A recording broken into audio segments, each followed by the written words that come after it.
¿Las profecías de Nostradamus anuncian los grandes sucesos de la historia? ¿Un código descubierto en la Biblia puede contener la fecha del fin del mundo? Las visiones proféticas de ciencia ficción. ¿Acaso la ciencia no sobrepasa nuestras fantasías? ¿Qué nos reserva el futuro? ¿Se puede predecir?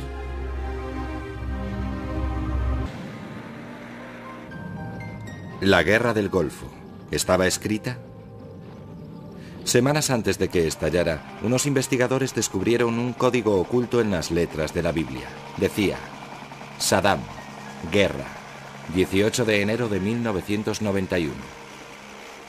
La fecha exacta en que estalló la guerra. ¿Coincidencia o profecía?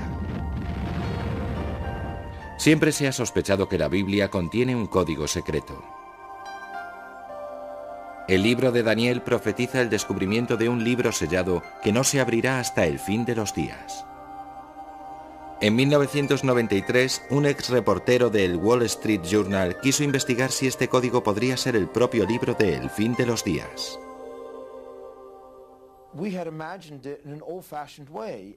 Lo hemos imaginado a la antigua, pero es posible que el código tuviera que esperar hasta la invención del ordenador.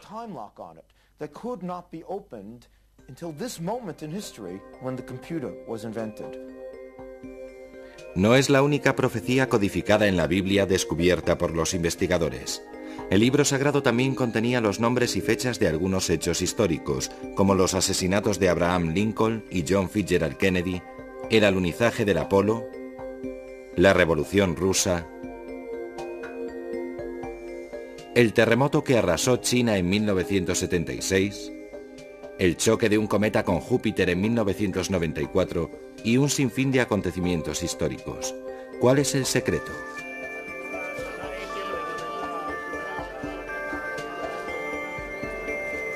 El código toma todas las palabras de la Torá, la parte de la Biblia dictada por Dios a Moisés. Suprime las separaciones entre palabras y forma una cadena continua de 304.305 letras.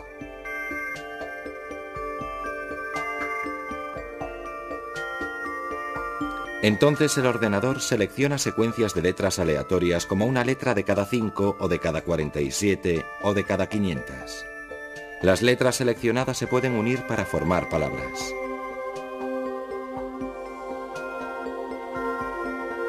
Para horror de Drosnin, en 1994 una secuencia que tomaba una de cada 4.772 letras dio un nombre conocido, Yitzhak Rabin, y cruzando el nombre del primer ministro israelí aparecía un mensaje: el asesino matará. Convencido de que el código era cierto, Drosnin tenía que actuar.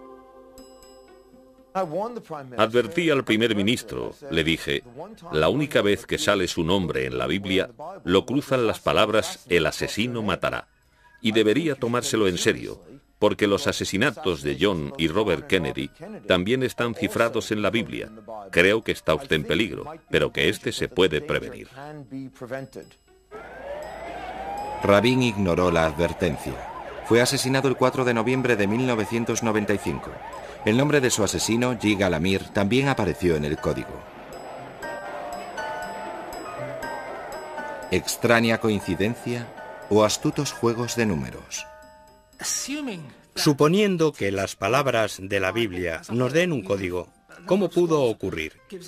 Si alguien me lo jura con la mano en el corazón, estoy dispuesto a aceptar que es estadísticamente cierto, pero sé que no es así.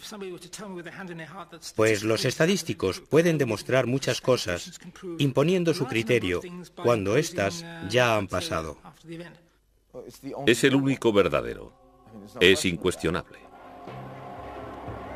¿Puede predecir la Biblia el fin del mundo? Advierte de una próxima guerra, un holocausto atómico desatado en Oriente Medio y centrado en Jerusalén. ¿Este aviso puede salvarnos o el futuro es ineludible? Todo está escrito, pero tenemos libre albedrío. Ahora que los sabios llevan 2000 años estudiando esta paradoja aparente, el código de la Biblia nos permite mirarla con otros ojos.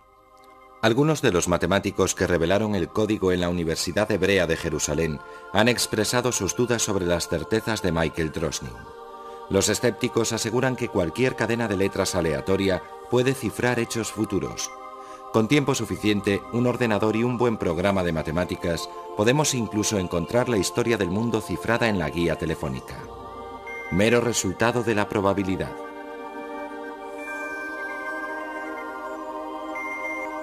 Pero si el código es cierto, pronto lo sabremos. Se dan dos fechas para el holocausto nuclear, 2000 y 2006.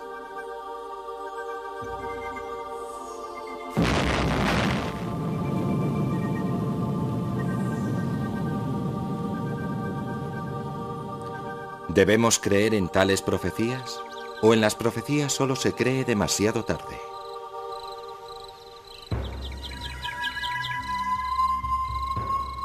Ese fue el destino de la profetisa más conocida de la antigüedad. La leyenda nos habla de Casandra, hermosa hija de Príamo, rey de Troya.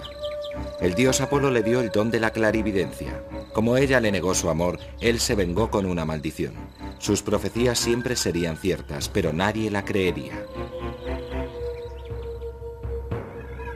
Predijo la ruina de Troya si entraba en guerra con Grecia, y presenció impotente cómo usaban los griegos su caballo de madera para entrar en la ciudad y destruirla.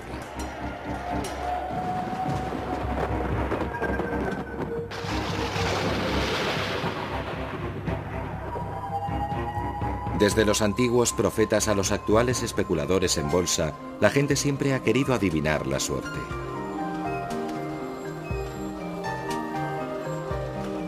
Predecir el futuro y explotar el azar es una ambición universal.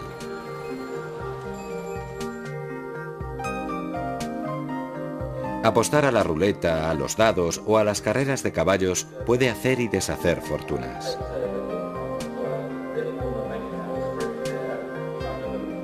Los jugadores recurren a todo tipo de tácticas para conjurar la suerte, y si fallan los oráculos convencionales como la crítica hípica, siempre hay otro modo de encontrar un ganador. Conozco a alguien que acude a una adivina y ha tenido un éxito sorprendente. No sé si será casualidad, pero está detrás de premios muy gordos. Por desgracia, a mis expensas. Clarividencia significa ver claro, y el símbolo de un ojo que todo lo ve se remonta al antiguo Egipto. ¿Se puede usar la clarividencia para conocer al ganador de una carrera? Los corredores de apuestas se juegan su pan a que no, pero nunca pueden estar seguros. Somos muy supersticiosos. Los corredores somos supersticiosos con los colores. Para mí el verde es el beso de la muerte. Tuve un coche verde y fue la peor racha de mi vida. No aceptaría un box verde, ver urracas camino de las carreras, un montón de cosas. Los rituales supersticiosos de los jugadores para influir en el futuro y atraer la buena suerte son solo una llamada a pie de página en la historia de la predicción.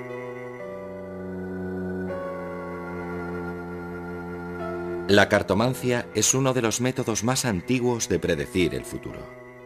Se baten récords cada semana. Los récords mundiales. En 1967, Donald Campbell, récord de velocidad en tierra, intentó batir el récord mundial en agua en su potente Bluebird. La noche anterior a la prueba sacó una baraja. Le salió 2 veces la misma carta. Aun sabiendo que la reina María de Escocia hizo lo mismo la víspera de su ejecución, decidió probar suerte. Murió al día siguiente cuando el Bluebird se estrelló.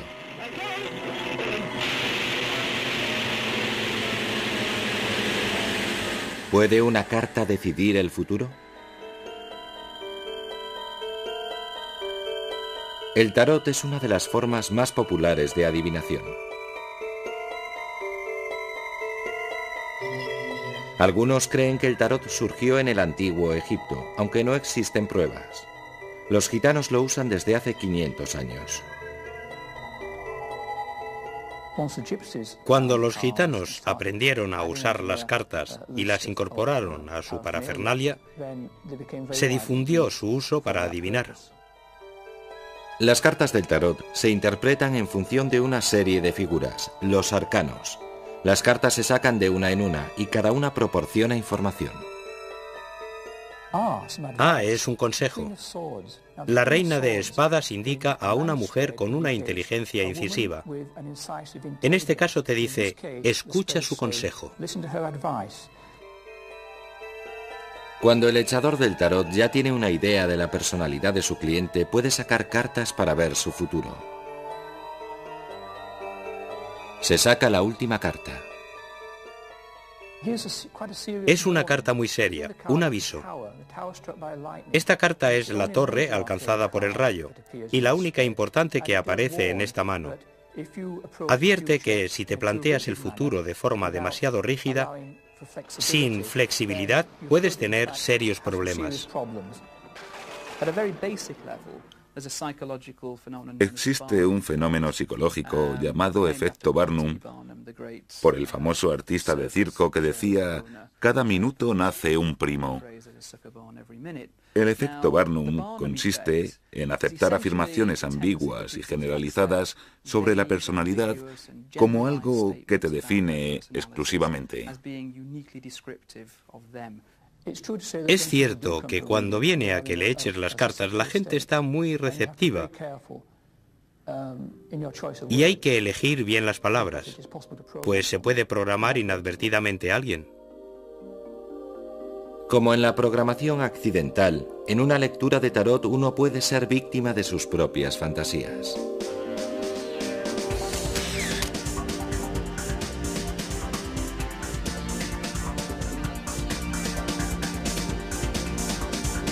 Las profecías que se cumplen de antemano son corrientes en todo tipo de predicción, sobre todo en el mundo de la alta costura.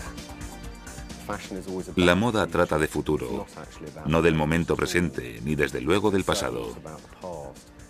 Creo que es una forma de decir, estoy aquí, ahora, creo en el futuro. Me gusta lo que dice, ¿dónde va? ¿Pero puede darnos la moda una idea de las tendencias futuras? Los largos sugieren ciertas nociones sobre el tiempo que vivimos, el espíritu del momento. Hay un viejo dicho de que cuando los tipos de interés bajan, las faldas suben, y en cierta medida es así. Aunque el largo de las faldas parece un método improbable de predecir el futuro, no es ni mucho menos el más extraño.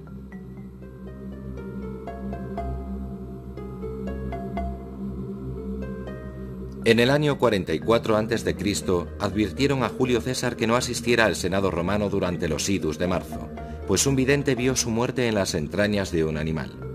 Una forma corriente de predicción, y acertada además, pues fue asesinado.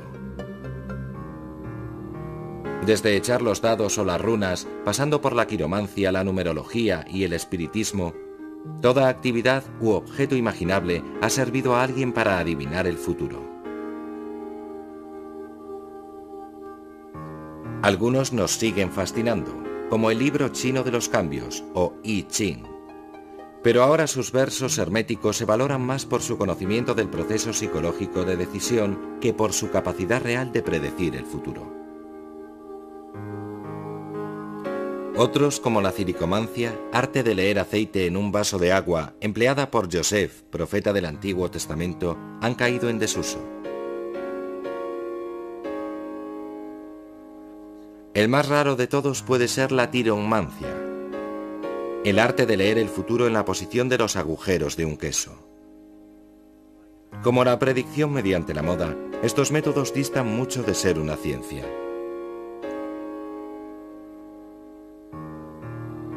Durante miles de años, una forma de predicción fue tan considerada que incluso hoy sus seguidores la siguen teniendo por la primera ciencia de la humanidad.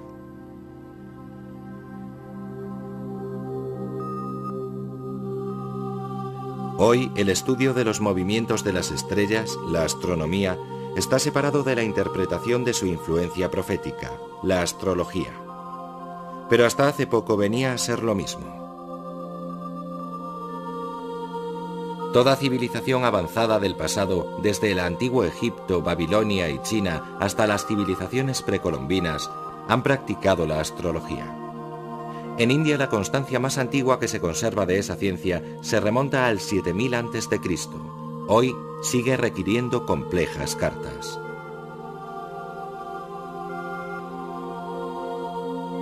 Si bien los sistemas astrológicos varían en cada cultura, la idea de que el movimiento de los cuerpos celestes influye en el destino de los individuos es casi universal. La astrología fue el método empleado para escribir la colección de profecías más famosa de la historia, las profecías de Nostradamus.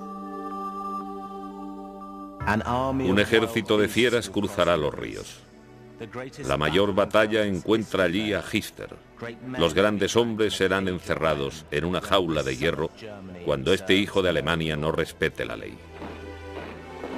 Se cree que esta profecía, cuyo autor quizás sea el más famoso de los profetas, predice la ascensión de Adolfo Hitler.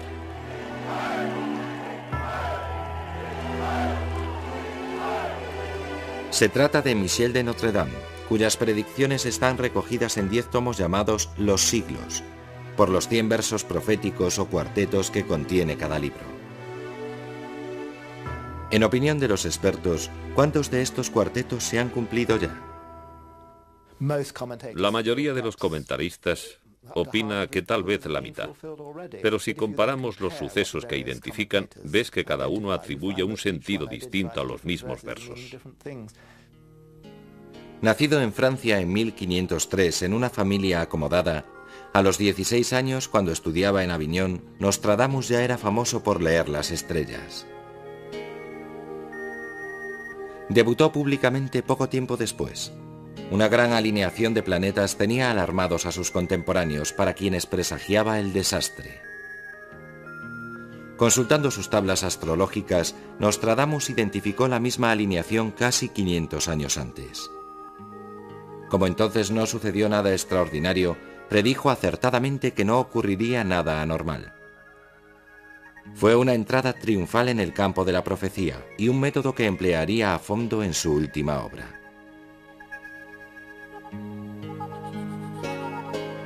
Nostradamus aún tardaría 50 años en instalarse en Salón, Francia, donde escribiría Los Siglos. Ya tenía a sus espaldas una vida extraordinaria y gozaba de fama como médico de la peste y como astrólogo de la corte. Su fama más duradera vendría 5 años después de que se publicara el primer tomo de Los Siglos, cuando se entendió que se cumplía una de sus profecías. Un joven león vence a uno viejo en un duelo triple. Guarda sus ojos en una jaula de oro y le reserva una muerte cruel. En 1559, el rey Enrique II de Francia moría tras 11 días de agonía después de que le hirieran en duelo.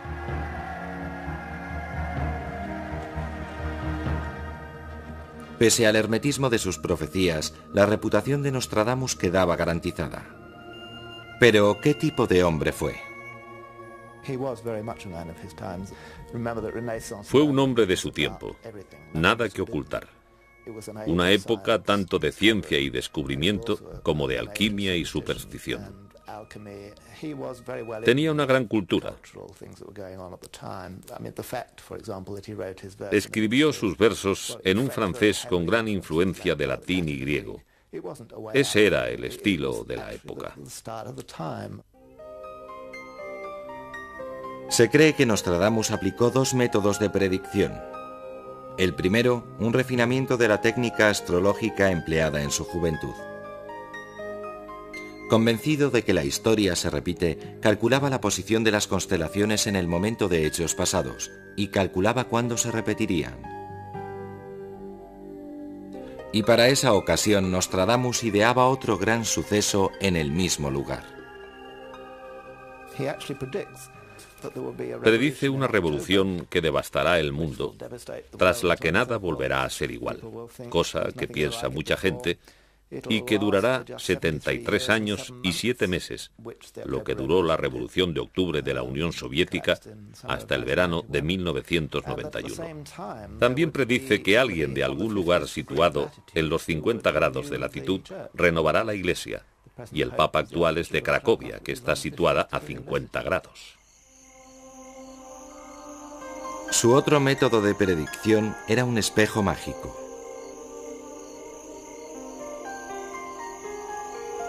Alumbrando la oscuridad con una sola vela, Nostradamus se sentaba de noche frente a un espejo meditando sobre su propia imagen, que era su medium para contactar con los espíritus que le otorgaban visiones del futuro.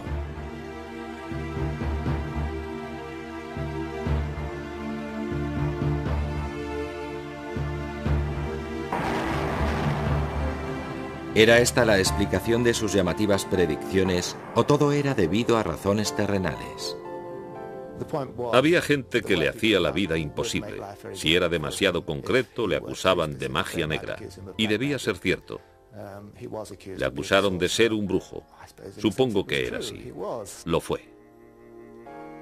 Desde su muerte en 1566, los seguidores de Nostradamus han multiplicado las interpretaciones de su obra. Creen que entre los sucesos más famosos que predijo figura la Revolución Francesa, el ascenso de Napoleón, la Segunda Guerra Mundial, los alunizajes del Apolo, el asesinato de John Fitzgerald Kennedy y la misteriosa muerte prematura del Papa Juan Pablo I. Una de las pocas profecías con fecha concreta de Nostradamus habla de un cataclismo épico en 1999. Ve venir algo como la séptima piedra ardiente de San Juan. Supongo que habla de las revelaciones. Pues hasta ahora la séptima piedra es la llamada crisalita, que es una forma de olivino. Bueno, pues lo curioso es que hace poco, cuando pasó el Hale-Bopp, los científicos encontraron uno de sus componentes, olivino. Así que quizá hable de una posible destrucción por un asteroide, que, si no el fin del mundo, desde luego traerá el final de una época. Los escépticos sostienen que con un poco de ingenuidad se puede hacer encajar los versos ambiguos de Nostradamus con casi cualquier hecho histórico. Pero, ¿qué pasa con Hister y su innegable parecido con Hitler? Varios cuartetos contienen la palabra Hister, pero casi siempre van asociados a Rin, el río Rin, y Hister es el nombre antiguo del Danubio, pues eran los antiguos límites del Imperio Romano. Así que es muy dudoso que se refirieran realmente a Hitler. ¿El profeta más famoso de la historia se tiró un farol ante sus lectores? ¿Un juego muy inteligente para disfrute de Michel de Notre Dame? Algo sí se puede predecir con certeza. Durante muchos años seguirán surgiendo nuevas interpretaciones de los siglos. ¿Por qué ponen en duda los científicos la capacidad predictiva de la astrología? El descubrimiento de que el centro del sistema solar es el Sol y no la Tierra fue un golpe para la astrología tradicional. Y cuando se descubrieron Neptuno y Plutón, planetas desconocidos por los astrólogos, quedó claro que la astrología era superstición. Hace poco, la ciencia señaló además que debido a cambios diminutos en la rotación de la Tierra, el propio zodíaco se ha quedado desfasado. A raíz de ello, la gente nacida en las fechas límites de su signo astrológico han cambiado de signo. Algunos nacidos bajo Géminis ahora son Cáncer, y otros han pasado a ser Tauro. Y en el zodíaco también ha salido un nuevo minisigno, Ofiuco. Pese a carecer de base científica, la astrología sigue teniendo adeptos, incluso entre los líderes más poderosos del mundo.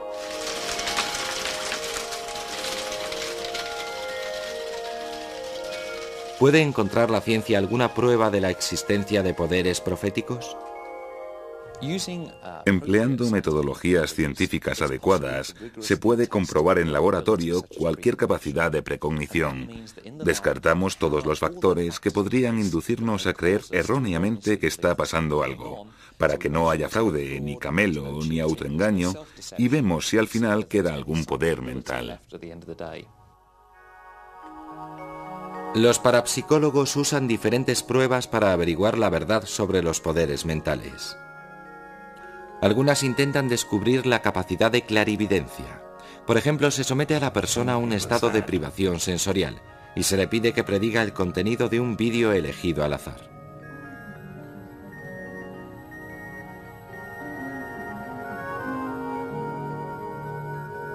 Otros experimentos intentan determinar si la mente humana puede influir en el azar, como por dónde caerán las bolas o la carga de una corriente eléctrica.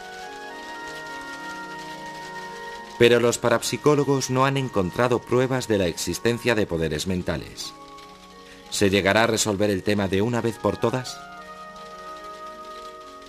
Hay dos posibilidades de futuro para la parapsicología. O se demuestra que esos poderes no existen y los estudios indican que no sucede nada, o bien comprobamos la existencia de esos poderes, aprendemos en qué consisten y lo que hoy es paranormal, mañana se convierte en ciencia normal. ¿Y cómo será la ciencia normal en el futuro? Quizá los profetas de la era moderna ya no sean videntes, sino autores de ciencia ficción.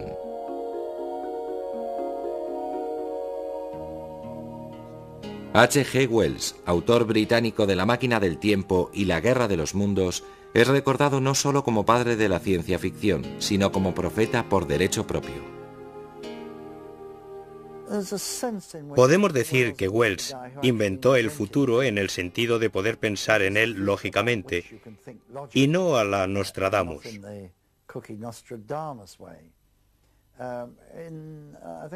En 1901 publicó Anticipaciones. La idea de que puedes predecir el futuro analizando tendencias y estadísticas.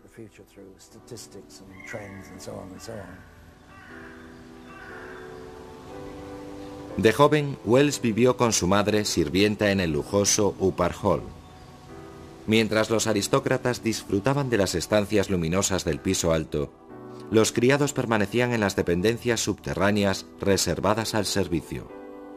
Esta experiencia de una sociedad profundamente dividida en clases, junto con las ideas sobre la evolución, inspiraron La máquina del tiempo. En ella, un viajero en el tiempo descubre un futuro en que la evolución ha dividido a la humanidad en dos especies y fomentado sus peores instintos. La clase gobernante ha sido esclavizada por sus siervos subterráneos, quienes los explotan como a ganado, pues se han vuelto caníbales. ¿Fue Wells el primer autor de ciencia ficción? ¿O fue Julio Verne, escritor francés del 19, quien predijo el fax y los viajes espaciales? En realidad los orígenes son anteriores aún.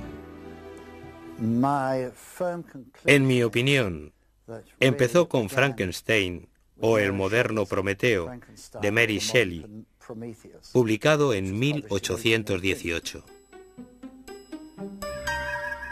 La historia de Frankenstein introdujo uno de los grandes temores de la era moderna: que un día los científicos manipulen el máximo poder, el poder sobre la muerte.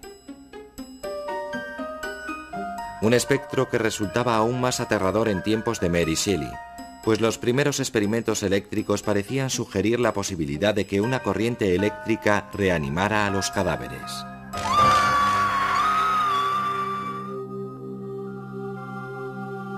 Desde entonces, cada generación de escritores del género ha ofrecido su nueva visión del futuro. Inspirado en los tebeos de monstruos de la tienda de su padre, Isaac Asimov abrió la era de optimismo científico de los años 50. Imaginaba un futuro en el que el hombre colonizara los planetas de estrellas lejanas y planificara su futuro con una ciencia predictiva llamada psicohistoria.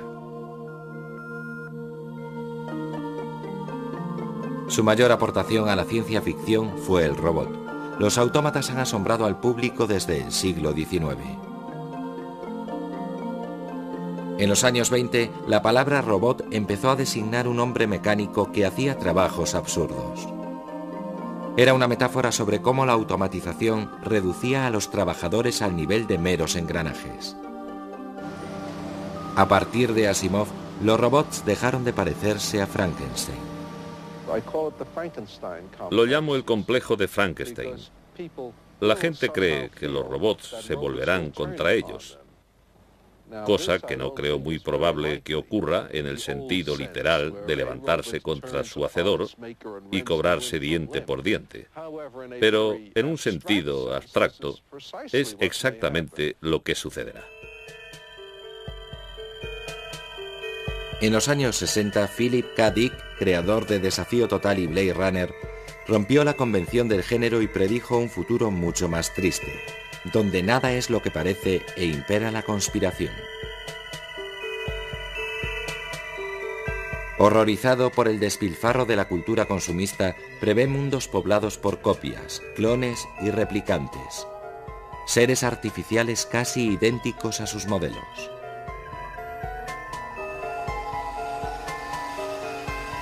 ¿Cuál de estos profetas literarios es el más visionario? El sueño de robots inteligentes y viajes interestelares de Asimov sigue estando muy lejos. Aunque algunos físicos consideran posible viajar por el tiempo, nunca podremos fabricar una máquina del tiempo. Pero ya están aquí los clones profetizados por Dick. En 1995, un equipo británico hizo realidad una de las profecías de la ciencia ficción, al clonar a la oveja Dolly, copia biológica exacta de otra oveja a partir de una muestra de célula. Fue posible gracias a los últimos avances en genética, la ciencia que estudia los componentes fundamentales de la propia vida, nuestros genes. El cuerpo humano contiene 3.000 millones de pares, de 4 tipos, A, C, T y G, dispuestos en 23 conjuntos llamados cromosomas.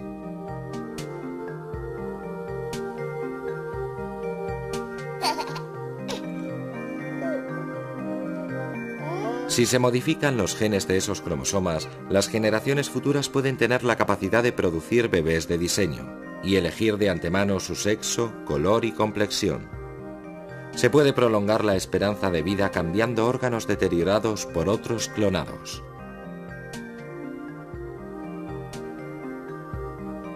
Pero los métodos empleados para cultivar los recambios, como esta oreja de niño, han estremecido al público.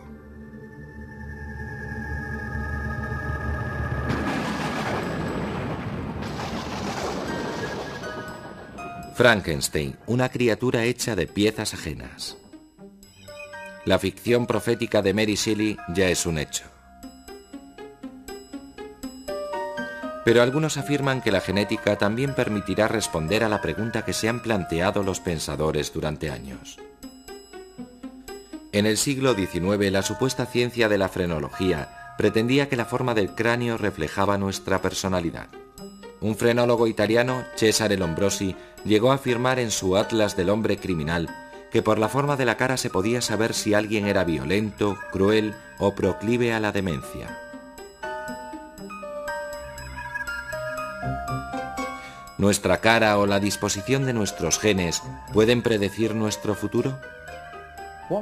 Lo que hizo humanos a los primeros homínidos fue algo casi inhumano: la evolución de la conciencia, la idea del yo y la capacidad de comunicar esa idea a otros individuos. Nos hicimos humanos cuando superamos la biología. Ahora el panorama evolutivo ha cambiado de un contexto físico, el del ADN, a un contexto mental.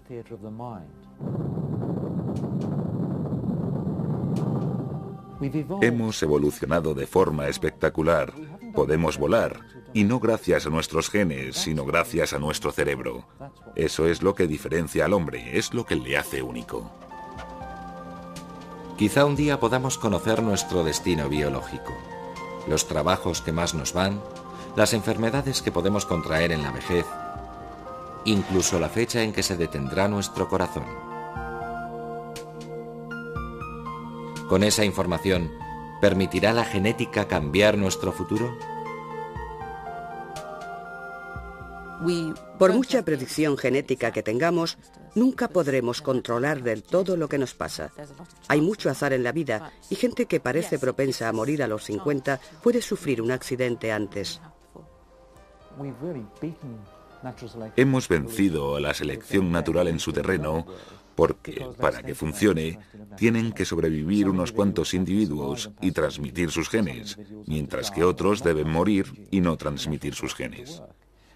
Ahora ya no es así, al menos en el mundo desarrollado. Casi todo el que nace sobrevive hasta la edad de procrear, y casi todo el mundo tiene un número de hijos similar.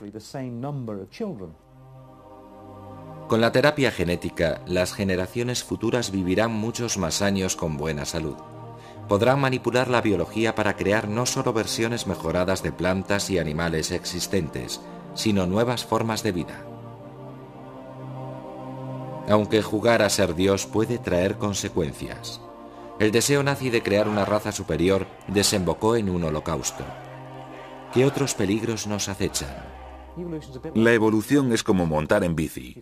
Puedes frenarla pero no parar, pues te caerías. Nunca sabemos qué horrores nos esperan a la vuelta de la esquina.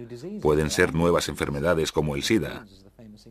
Es concebible que una nueva enfermedad mate al 95% de las personas y solo sobreviva el 5% que tenga cierto gen, que son los que darán paso a las generaciones futuras. Eso es evolución por selección natural. Espero que no suceda, pero lo bueno de las predicciones evolutivas es que nadie que vea este programa podrá saber si me equivoco o no. El profeta más reciente de la ciencia ficción se interesa por las peligrosas consecuencias de otra rama de la ciencia. No son solo los avances genéticos los que dividirán a las generaciones futuras en amos y siervos, sino la posesión de la información. En el futuro, las fronteras del espacio exterior pueden ser sustituidas por la infinidad del espacio interior. Ciberespacio. Una alucinación colectiva en el centro de un mundo de empresas todopoderosas y de renegados sin ley, los ciberpunks. Esta es la aterradora visión del futuro de las novelas de William Gibson. Un futuro donde la revolución de la información ha transformado la existencia humana por completo. La gente enchufa literalmente su mente a la autopista de la información y recorre sus pasillos digitales para comprar o piratear casi cualquier información o experiencia imaginable.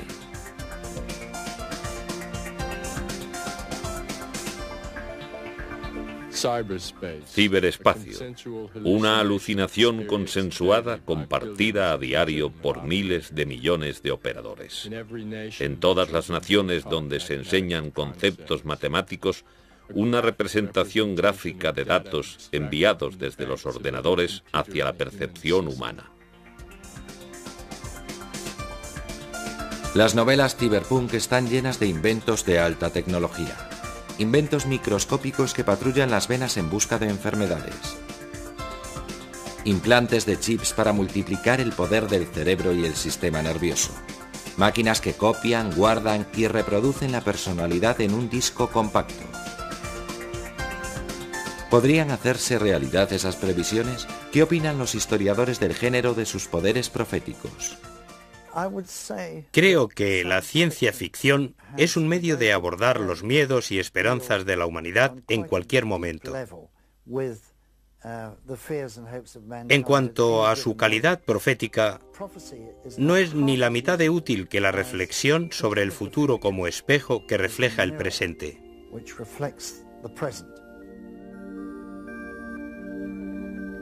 Usar el presente como espejo del futuro también es la base de las predicciones de un grupo de escritores europeos, y sus profecías guardan una gran similitud con las novelas de William Gibson.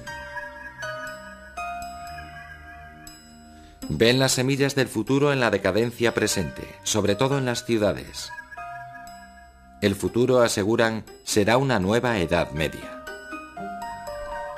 Predicen la decadencia de las naciones en favor de pequeñas ciudades-estado y confederaciones independientes. Un gran incremento de la delincuencia con poblaciones enteras viviendo del narcotráfico. La aparición de nuevas epidemias que diezmarán a la humanidad por la falta de antibióticos eficaces.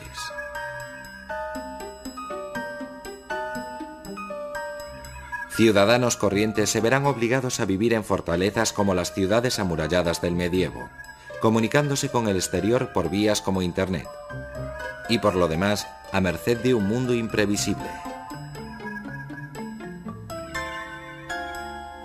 ¿Comparten esa visión de regreso a la Edad Media otros futurólogos y pensadores?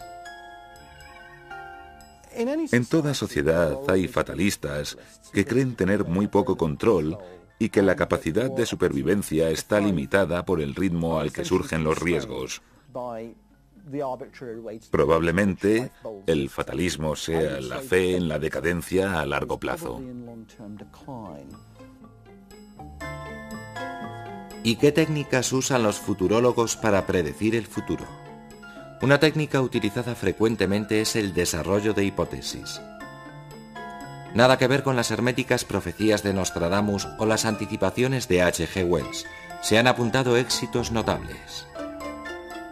El gran sociólogo americano Daniel Bell hizo un ejercicio de desarrollo de hipótesis que hemos olvidado, pero que fue brillante para su época. En 1978 predijo la caída de la Unión Soviética y acertó el año. Utilizando tecnologías informáticas avanzadas y técnicas como el desarrollo de hipótesis, futurólogos y científicos han desarrollado formas de predecir el futuro con una perfección que nuestros antepasados ni siquiera podían haber soñado. ¿Ha mejorado eso las previsiones? La previsión del tiempo, largo tiempo impregnada de superstición, sigue siendo difícil. Esta mañana llamó una mujer preguntando si se avecina un huracán. Bueno, pues no es así. Al día siguiente, 16 de octubre de 1987, Inglaterra fue asolada por un gran temporal, el peor de los últimos 300 años. Los vientos huracanados causaron 17 muertes e incontables daños. Sabíamos que una borrasca afectaría al canal, al norte de Francia, Bélgica y Holanda, pero pasó un poco más al norte. Y cuando le afecta personalmente, la gente considera que un error de entre 90 y 150 kilómetros constituye una mala previsión. Las previsiones han mejorado, pero las expectativas han aumentado. Se esperan previsiones más precisas, así que me parece justo decir que, como hemos mejorado, ya no es cosa de broma. La gente se toma en serio la previsión del tiempo, espera demasiados detalles, demasiada precisión, pero aún estamos lejos de conseguir previsiones perfectas.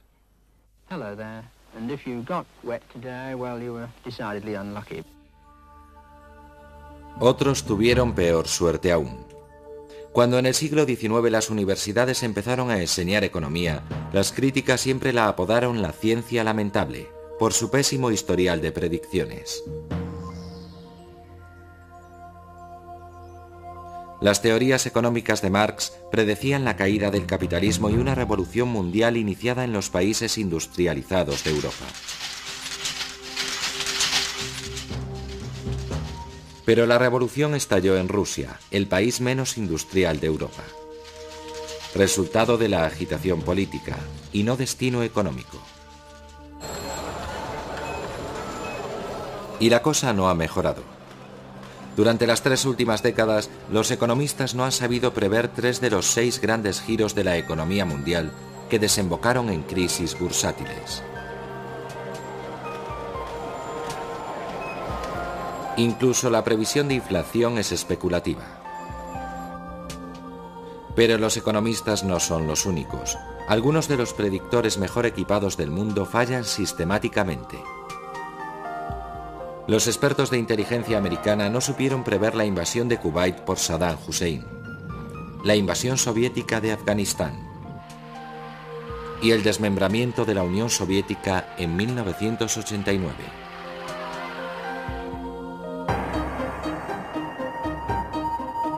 Pero quien se lleva la palma en fracasos son los futurólogos profesionales. Entre sus patinazos más sonados de las previsiones de los años 60 sobre los 90 figuran el agotamiento de los combustibles fósiles,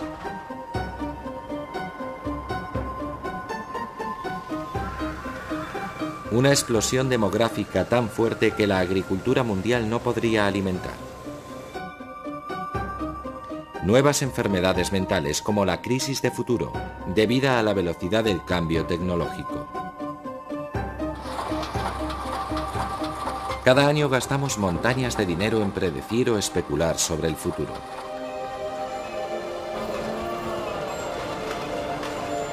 Pero las posibilidades de acertar de los expertos no son mayores que al arrojar una moneda al aire.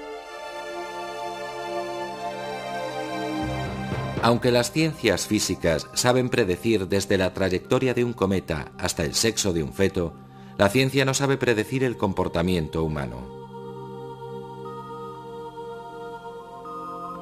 Ni nos puede aclarar el mayor misterio del futuro.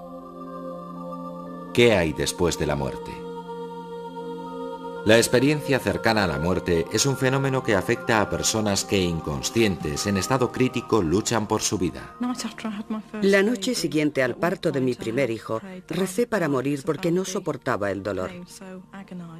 Lo siguiente que recuerdo fue tener la nariz a medio palmo del techo y luego darme media vuelta y ver a una persona en la cama, estudiar su cara y darme cuenta de que era yo.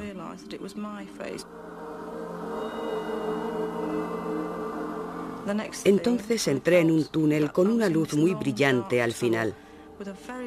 Llegué hasta la luz, más potente que el sol, y me di cuenta de que debía detenerme. Era como mirar por la ventana. Vi que estaba en un jardín silvestre. Había un hombre y me preguntó por qué quería morir.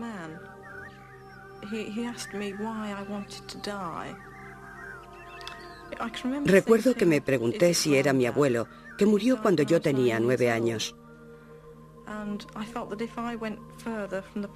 Supe que si iba más allá moriría. Me preguntó quién atendería a mi recién nacido.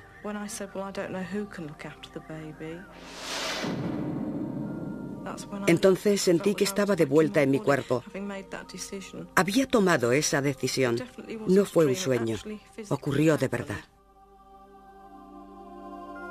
El túnel de luz, la sensación de serenidad y la aparición de una figura religiosa o de un ser querido son referencias comunes. ¿Es realmente una visión de la vida después de la muerte?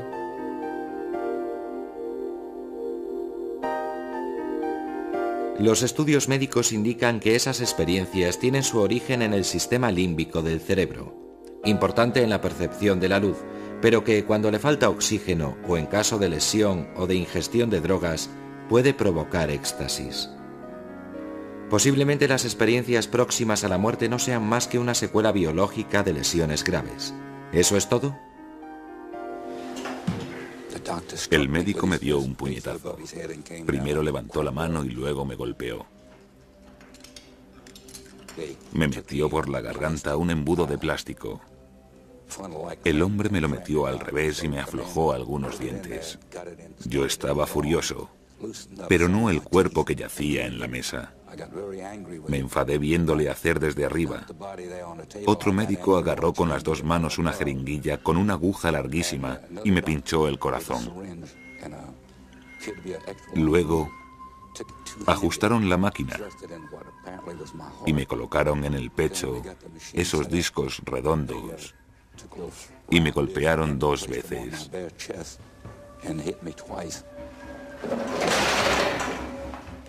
Podía ver un osciloscopio donde aparecía una línea recta, pero cuando me golpearon de nuevo, volvió a fluctuar. Esta capacidad de relatar con toda precisión sucesos ocurridos cuando los pacientes estaban clínicamente muertos sigue sin explicarse. Para muchos son un encuentro con un mundo después de la muerte, la propia vida eterna.